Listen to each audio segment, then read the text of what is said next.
sa nga tanan nga magduruto, nga magturutdo, empleyado, ngan iba pa nga miyembro sa Schools Divisions of Northern Samar. Sa pangunguna sa iyo Abtik nga Mayor SDS Gaudencio Alhibe Jr. Maupay nga adlaw sa iyo nga tanan. Sa tuig 2022, sumala sa report nga tika sa World Bank, 91% ang learning poverty sa Pilipinas o siyam sa kada napulo nga kabataan nga edad 10 anyos ang nakukurian magbasa.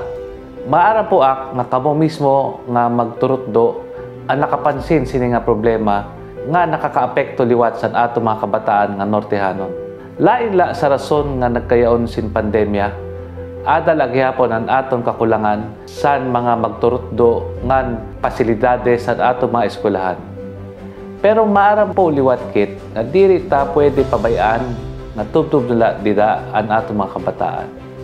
Mao po iniyan rason na nagkamayada kita sa programa nga Sana All Readers. Pinaagi sa Special Educational Fund sa gobyerno probinsyal. Nagkuha nga nagpasweldo kit sin sobra 100 nga learning support aids para bumulig sa mga kabataan sa iba-ibang lugar sa norte sa Samar. Nga mas mapataas pa ang ERA literacy and numeracy levels.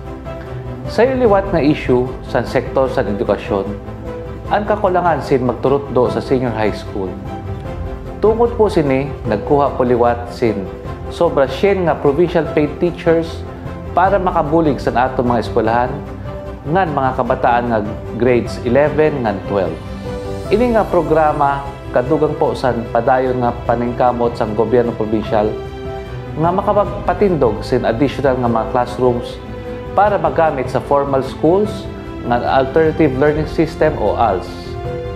Sa iyo nga tanan nga miyembro sa Schools Divisions of Northern Samar, damo nga salamat sa iyo pag-antos, pagduruto, ngan panigayon para sa kakaupay sa iyo mga estudyante.